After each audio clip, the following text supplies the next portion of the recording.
দর্শক অনেকেই এখন নড়েচড়ে বসেছেন পাকিস্তানের প্রধানমন্ত্রী শাহবাজ শরীফের সাথে বাংলাদেশের প্রধান উপদেষ্টা ডক্টর মোহাম্মদ ইউনূসের বৈঠকের খবর জেনে। তো আজকে একটা ছবিও দেখা যাচ্ছে যে শাহবাজ শরীফের সাথে হাস্যোজ্জ্বল ডক্টর ইউনূসের ছবি, দুজনই করমর্দন করছেন, দুজনই হাসছেন। এই ছবি অনেক কিছুর ইঙ্গিত দেয়, কিন্তু ডক্টর মোহাম্মদ ইউনূস কিন্তু বাংলাদেশের পয়েন্ট অফ ভিউ থেকে আসল কথাটা, উচিত কথাটা কিন্তু তিনি বলেছেন ৭১-এর অমীমাংসিত সমস্যা মীমাংসা করুন, ৭১-এর ইস্যুটা ঠিক মতন অ্যাড্রেস করুন, বলুন যে আপনাদের ভূমিকা ভুল ছিল নাকি সঠিক ছিল। পাকিস্তানের প্রধানমন্ত্রীর প্রতি প্রধান উপদেষ্টা, তার মানে হচ্ছে যে বাংলাদেশের যে মুক্তিযুদ্ধ, স্বাধীনতা, তার যে সেন্টিমেন্ট, সেটা কিন্তু তিনি ভোলেননি। সম্পর্ক থাকবে, কিন্তু অমীমাংসিত বিষয়গুলো নিয়ে সামনে তুলে ধরা হবে। ভারতের সাথে অমীমাংসিত অনেকগুলো ইস্যু শেখ হাসিনা তুলতেন না যদি নরেন্দ্র মোদী নাখোশ হয়, তাহলে তার গদি টলে যাবে। সুতরাং তিস্তার পানি বন্টন সহ সীমান্ত হত্যা, অনেক স্পর্শকাতর বিষয় তিনি অ্যাভয়েড করতেন। কিন্তু এখানে কিন্তু ডক্টর মোহাম্মদ ইউনূস ঠিকই শাহবাজ শরীফের সঙ্গে বৈঠকের সময় সেই ইস্যুটি সামনে তুলে ধরলেন। বাংলাদেশের প্রধান উপদেষ্টা ডক্টর মোহাম্মদ ইউনূস ইসলামাবাদের সঙ্গে ঢাকার সম্পর্ক এগিয়ে নিতে পাকিস্তানের প্রধানমন্ত্রী শাহবাজ শরীফকে ১৯৭১ সালের অমীমাংসিত সমস্যাগুলো মীমাংসা করার আহ্বান জানিয়েছেন। D8 সম্মেলনের ফাঁকে মিশরের রাজধানী কায়রোর একটি হোটেলে বৃহস্পতিবার পাকিস্তানের প্রধানমন্ত্রী শাহবাজ শরীফের সঙ্গে বৈঠক করেন প্রধান উপদেষ্টা ডক্টর মোহাম্মদ ইউনূস। এই সময় প্রধান উপদেষ্টা বলেন, বিষয়গুলো বারবার আসছে, আসুন আমরা সামনে এগিয়ে যেতে সেই বিষয়গুলোর ফয়সলা করি। তার মানে ৭১-এর যে ইস্যুটা, সেটার ফয়সলা করি। শাহবাজ শরীফ বলেন, ১৯৭৪ সালে ত্রিপক্ষীয় চুক্তিতে বাংলাদেশ, পাকিস্তান ও ভারতের বিষয়গুলো মীমাংসা করেছে, কিন্তু যদি অন্যান্য অমীমাংসিত সমস্যা থাকে তবে সেগুলো দেখতে পেলে তিনি খুশি হবেন। অর্থাৎ তিনি নাকচ করেননি, তিনি এগুলি অ্যাড্রেস করবেন বলে একটা কমিটমেন্ট করেছেন।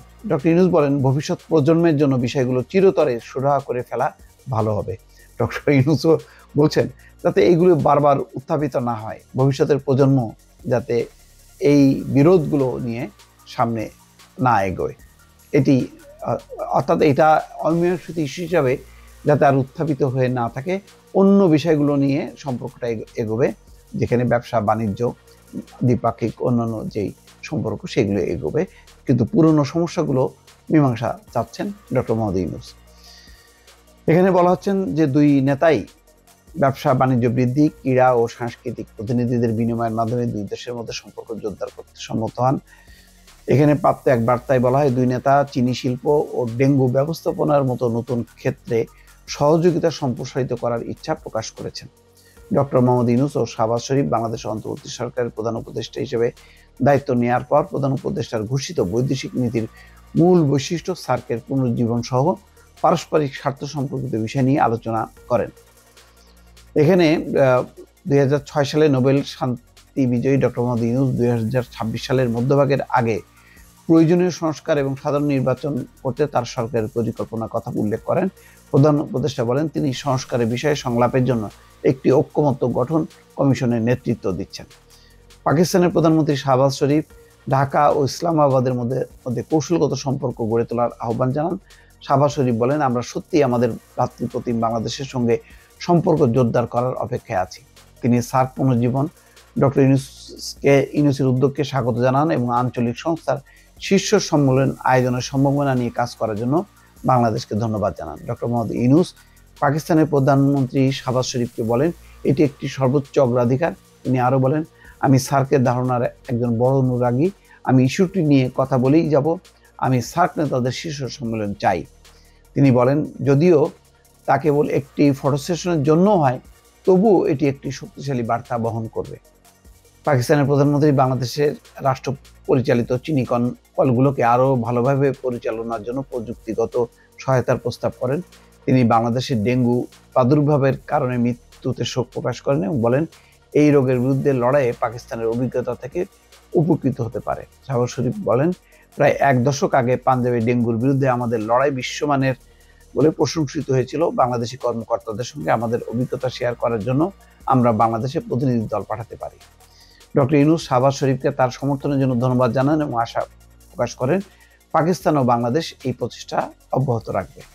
অনুষ্ঠানের মধ্যে পাকিস্তানের পররাষ্ট্রমন্ত্রী ইসাক দার, বাংলাদেশের প্রধান উপদেষ্টা বিশেষ দূত ডক্টর লুৎফে সিদ্দিকী উপস্থিত ছিলেন। লুৎফে সিদ্দিকী পাকিস্তানের পররাষ্ট্রমন্ত্রী ইসাক দারকে ফেব্রুয়ারিতে মালয়েশিয়া যাওয়ার পথে বাংলাদেশ সফরের আমন্ত্রণ জানান এবং তিনি সেই প্রস্তাব গ্রহণ করেন। পাকিস্তানের প্রধানমন্ত্রী শাহবাজ শরীফও ডক্টর মোহাম্মদ ইউনূসকে তার সুবিধামতো সময় পাকিস্তান সফরের আমন্ত্রণ জানান। যাক, খুবই একটি ভালো আলোচনা হয়েছে, কিন্তু কথা হলো যে এই আলোচনাগুলো, এই বিষয়গুলো ভারত কোন দৃষ্টিতে দেখবে সেটাও গুরুত্বপূর্ণ। কেননা বাংলাদেশের একেবারেই সীমান্ত প্রতিবেশী বা সীমান্ত লাগোয়া দেশ হচ্ছে ভারত। ভারত যদি এটিকে নেতিবাচকভাবে দেখে তাহলে জটিলতা তৈরি হবে। তবে বাংলাদেশ তার অবস্থান থেকে বিচ্যুত হবে না, আপাতত সেটি ডক্টর ইউনূসের বক্তব্য থেকে পরিষ্কার হওয়া গেছে। ভালো থাকেন। হাই সুপ্রিয় দর্শক, আসসালামু আলাইকুম। আপনাদেরকে অনুরোধ করছি SMTS টিভি আপনারা নিয়মিত দেখুন। বস্তুনিষ্ঠ রিপোর্ট এবং আলোচনা এই টিভিতে আছে। অনুগ্রহ করে নিয়মিত দেখুন এবং SMTS টিভি চ্যানেলটি সাবস্ক্রাইব করুন, সাথেই থাকুন।